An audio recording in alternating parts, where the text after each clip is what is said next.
આગળ જવાનું છે જી આ બંને રૂકી ગયા છે આપણે જે અંદર જવાનું છે આપણને બાજુ ગણપત દાદાના દર્શન હનુમાનજી મહારાજના દર્શન અખાડાના આપણે મેરડીમાંના દર્શન કારેશ્વર મહાદેવનું મંદિર છે જય હો દાદા અને એની પહેલા આપણે આ રીતની પ્રસાદી મળે છે તો કલવીર દાદા આવે અને કામ કરે છે અને રહેવાની સુવિધા છે, જમવાની સુવિધા બધી. રામ જન્મના ગુડ મોર્નિંગ, કેમ છો બધા? મજામાં છે. તો આજ હું મુન્નાભાઈ આવી ગયા છીએ અમારા અને સાથે પારસભાઈ પણ છે. આજ આવી ગયા છે આપણે જય હો દાદા, જય એકલવીર દાદાનું દરબાર છે અને ત્યાં જવાનું છે. આશ્રમ જેવું છે, મસ્ત મજાનું મંદિર જેવું છે.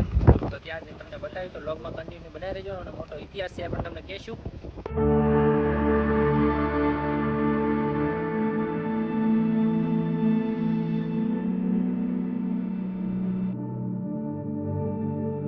અહીંયા છે એકલવીર દાદાનું આપણે આશ્રમ અને આ બધું છે એનો રસોઈ રૂમ અને સાથે છે અહીંયા વોશરૂમની બધી સુવિધા અને મસ્ત મજાનો આશ્રમ છે. અંદર જઈને તમને બતાવી ફેમિલી આપણે પહોંચી ગયા છીએ દાદાના દરબારમાં, યાની કે જય હો એકલવીર દાદા. તમે જોઈ રહ્યા છો અહીંયા છે ને એમનો સેલ્ફી પોઈન્ટ મસ્ત મજાનો બનાવેલો છે અને સાથે છે ને અહીંયા છે બોર્ડ અને અંદર જઈ દર્શન કરવા આપણે.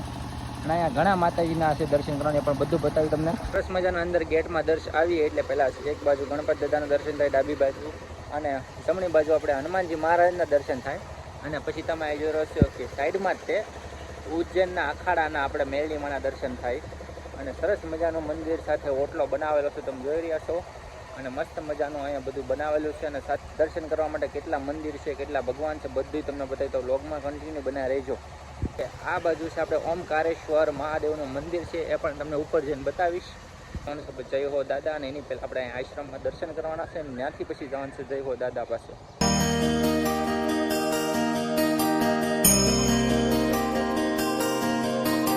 મજાના આપણે એકલવીર દાદાના દર્શન કર્યા ને હવે થોડુંક બહારનો સફર કરીને તમને બધું બતાવીએ.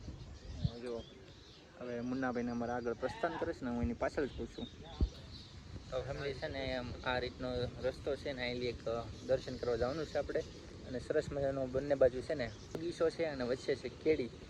એવું લાગે છે કે રામ સેતુ છે, લાગે ને એવું. અહીંયા દર્શન કરવાના છે આપણે અને આને કહેવામાં આવે છે આપણે ધૂણો કહેવામાં આવે છે. જય હો દાદાનો ધૂણો છે. જુઓ આ છે જય હો દાદાનો ધૂણો અને સામેની સાઈડમાં છે રાફડો અને રાફડો બધી સૂનો ન હોય એવું. મુન્નાભાઈના દર્શન કર્યા, મહાદેવના દર્શન કર્યા, મેળી માતાજીના દર્શન કર્યા, મહાદેવના દર્શન કર્યા અને સાથે એકલવીર દાદાના દર્શન કર્યા અને કહેવામાં આવે છે કે એકલવીર દાદાને અહીંયા તમે સિગરેટ પણ ચડાવી શકો છો અને લગાવી શકો છો. અને આગળ હજી એક છે મસ્ત મજાનું જોવાનું, એ પણ જાય છે અને ત્યાં જઈને તમને દર્શન કરાવી. તો વ્લોગમાં કન્ટિન્યુ બના રહેજો કેમ કે મસ્ત મજાનું તમને બધું જોવા મળવાનું છે.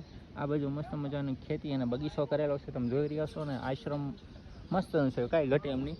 તો આગળની અંદર બતાવ્યું કે આગળ કયા ભગવાનનું મંદિર છે અને સાથે અહીંયા પ્રસાદી પણ મળે છે. તો તમારે લોકોને જમવું હોય તો અહીંયા પ્રસાદી તમને મળી રહેશે.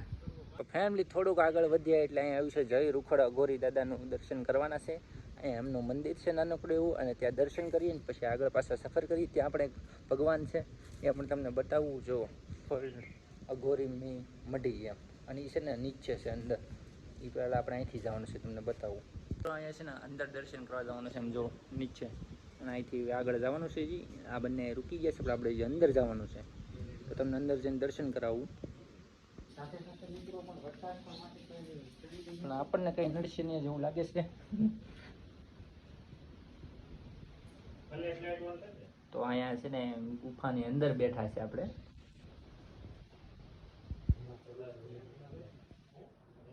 સરસ મજાના મંદિરે દર્શન કર્યા છે આશ્રમે અને હવે જવાનું છે પ્રસાદી લેવા. તો અહીંયા પ્રસાદીની પણ સુવિધા છે અને અમારા મુન્નાભાઈની આગળ જાય છે પારસભાઈ બંને. હું પારસભાઈ તમારું કેવું છે? બે શબ્દ કંઈક બોલો.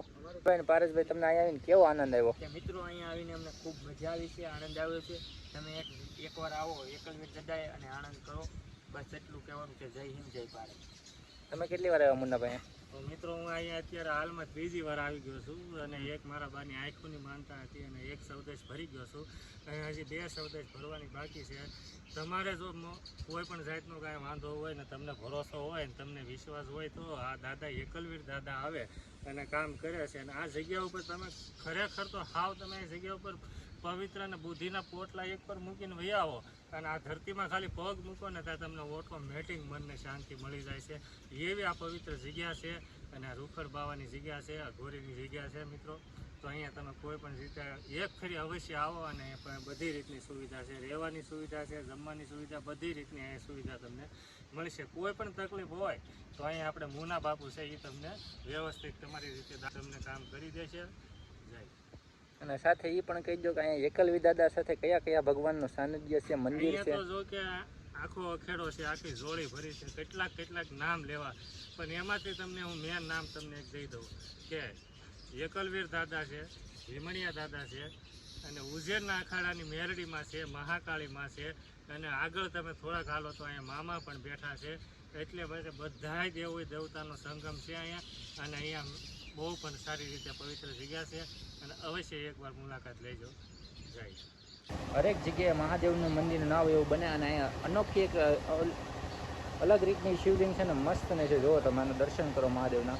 બધાને આ રીતની પ્રસાદી મળે છે. તમારે ઘરેથી કંઈ ટેન્શન રહેશે નહીં. કંઈ આવશો તો પ્રસાદીની કંઈ ટેન્શન રહેશે એમ કાંઈ તમને ભોજન મસ્ત મજાનું મળી જશે પ્રસાદી રૂપમાં.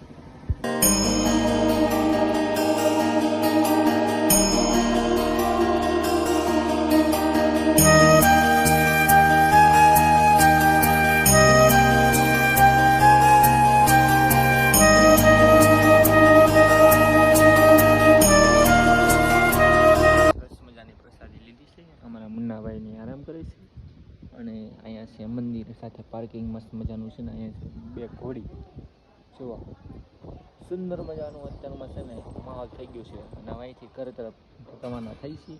બસ મજાનો ભાઈ ડેમ અહીંયા આવી ગયો ઉપર, અને અમે બધા ચડી ગયા છીએ. પાળક તમે જોઈ રહ્યા છો, અને આ બાજુ પાણી છે, અને એકલવી દાદાના દર્શન કર્યા ને પછી હવે ઘર તરફ જઈએ છીએ. તો વ્લોગને એન્ડ કરી છે. હજી સુધીમાં ચેનલને સબસ્ક્રાઈબ ના કરી બરાબર ચેનલને સબસ્ક્રાઈબ કરી લેજો.